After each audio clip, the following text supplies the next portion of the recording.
अस्सलामुअलैकुम welcome to M रात। दोस्तों, बात इस वक्त हम इंडिया की जो मिलिट्री माउथ पीसेज हैं उनकी आप समझ लें कि गवर्नमेंट और मिलिट्री के जो मुख्तलिफ नुमाइंदे होते हैं, अनऑफिशियल नुमाइंदे सोशल मीडिया पर जिनका काम नैरेटिव वॉरफेयर या साइबर वॉरफेयर होता है, उनके कुछ बयानात को लेकर करने वाले हैं, जिसमें वो ये क्लेम कर रहे हैं कि रशिया को भी इंडिया रिक्वेस्ट करने जा रहा है कि रशिया जो मिलिट्री इक्विपमेंट पाकिस्तान को प्रोवाइड करता है उसे रोक दिया जाए, उसे सस्पेंड कर दिया जाए, जिसमें पाकिस्तान का जो फ्लैगशिप प्रोजेक्ट है GF-70 थंडर का, उसके RD-93 इंजन्स भी हैं।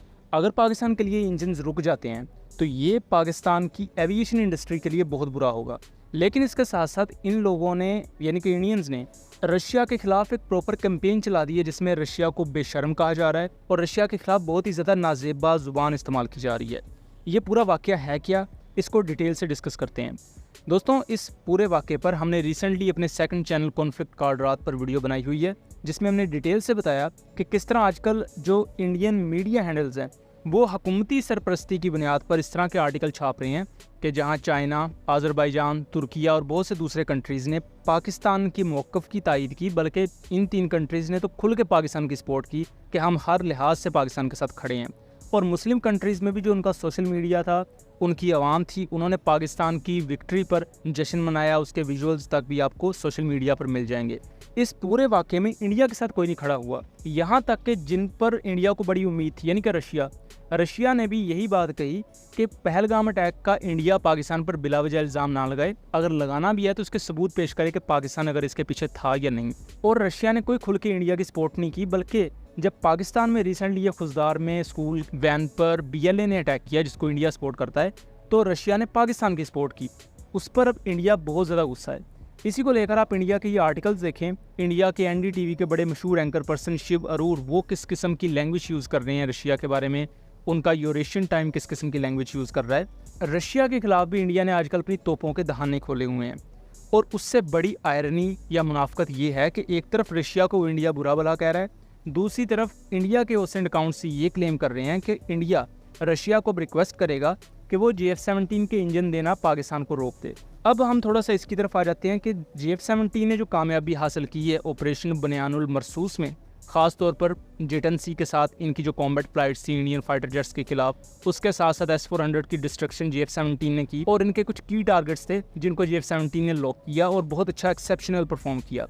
उसके बाद GF-17 की और जेटन-सी की ग्लोबल मार्केट में वैल्यू बहुत बढ़ गई है।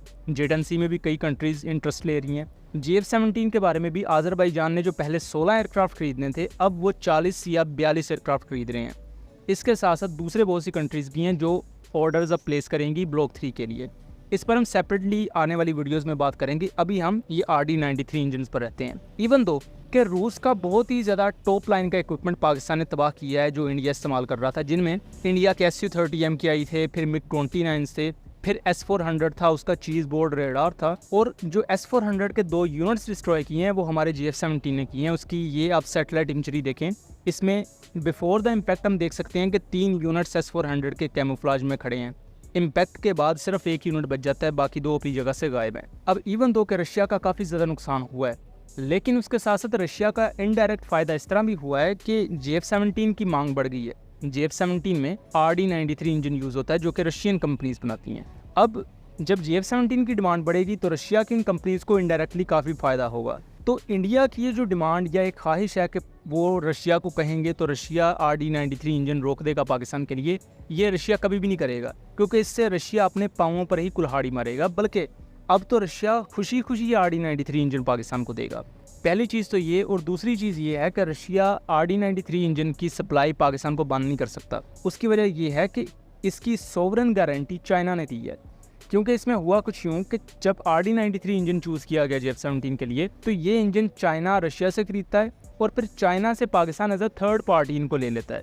तो इसकी जो सप्लाई चेन है वो इस तरह चलती है, पाकिस्तान डायरेक्टली रशिया से नहीं लेता, वरना उस पर फिर इंडिया एतराज़ करता है। लेकिन अब पाकिस्तान ने जिस किस्म की कामयाबी हासिल की है, और अब रूस के एक बड़े इत्तेहादी यानी कि आज़रबाईजान ने तो खुल के पाकिस्तान की हमायत कर दी है, उसके बाद तो पाकिस्तान डायरेक्टली रशिया से भी RD-93 लेगा तो रशिया वो भी दे देगा। अब वो इबहाम भी ख़त्म हो चुका है। और जिस तरह खुजदार के मामले पर रशिया ने पाकिस्तान को सपोर्ट किया है BLA के खिलाफ, ये एक तारीखी चीज़ है जो इससे पहले शायद आज से 5-6 साल पहले कोई सोच भी नहीं सकता था कि रूस इस तरह पाकिस्तान को सपोर्ट करेगा इंडियन बैक प्रॉक्सीज के खिलाफ। और इंडिया ने जिस किस्म की बेवकूफ़ाना हरकतें शुरू की हैं, आपने रिसेंटली वो गौरव आर्या को देखा होगा जिसने ईरानियन फॉरेन मिनिस्टर के बारे में जिस किस्म के अल्फाज इस्तेमाल किए, उस पर ईरानियन एम्बेसी ने बहुत ही ज़्यादा सख्त रद्द-ए-अमल दिया। अब ये सेम वही काम रूस के हवाले से करना शुरू हो चुके हैं। कल को रूस की कोई एम्बेसी या उनका ऑफिशियल कोई इंडिया का मुंह तोड़े कि ये आप हमारे बारे में जो अल्फाज इस्तेमाल कर रहे हैं कि शेमफुल और इस तरह के अल्फाज जो कि डिप्लोमेटिकली बहुत ही ज़्यादा बुरे और नामुनासिब समझे जाते हैं, तो वो इंडिया की मज़ीद बदनामी का बायस बनेगा। जबकि पाकिस्तान ने इस पूरे मामले में रशिया के साथ अपने ताल्लुकात बेहतर किए हैं, जो कि पाकिस्तान का एक मास्टर स्ट्रोक आप समझ सकते हैं कि इस पूरे कॉन्फ्लिक्ट में पाकिस्तान पहलगाम अटैक में मुलव्वस नहीं था। ये बात यूएस भी माना, चाइना भी माना, रशिया भी माना, जो दुनिया की 3 बड़ी पावर्स हैं। और जब वो 3 माने तो उनके नीचे जो कंट्रीज थे वो भी ऑलरेडी माने। तो पाकिस्तान का जो इम्पैक्ट रहा पूरी दुनिया में ग्लोबली और उसके बाद सोशल मीडिया के डोमेन में, वो आउटस्टैंडिंग रहा। और इवन मैदान अमल में भी ऑपरेशन बुनियानुल मरसूस की कामयाबी को इंटरनेशनल मीडिया एक्सप्लेन करता है कि पाकिस्तान ने ऑपरेशन बुनियानुल मरसूस में इंडिया के फाइटर जेट गिराने के साथ साथ जो इंडिया की बेसिस पर स्ट्राइक्स की हैं, उससे इंडिया को $11 बिलियन का नुकसान हुआ है। और ये चीज़ पाकिस्तान की कामयाबी और पाकिस्तान की उस इम्पैक्टफुल मिलिट्री माइट का मुंह बोलता सबूत है। बहरहाल दोस्तों, उम्मीद करता हूँ चीज़ें क्लियर रही होंगी। वीडियो पसंद आई हो तो इसे ज़्यादा से ज़्यादा शेयर कीजिएगा ताकि इस तरह की मज़ीद इन्फॉर्मेटिव वीडियोस हम आपके लिए लेकर आ सकें। मिलेंगे अगली वीडियो में, तब तक के लिए अल्लाह हाफिज़।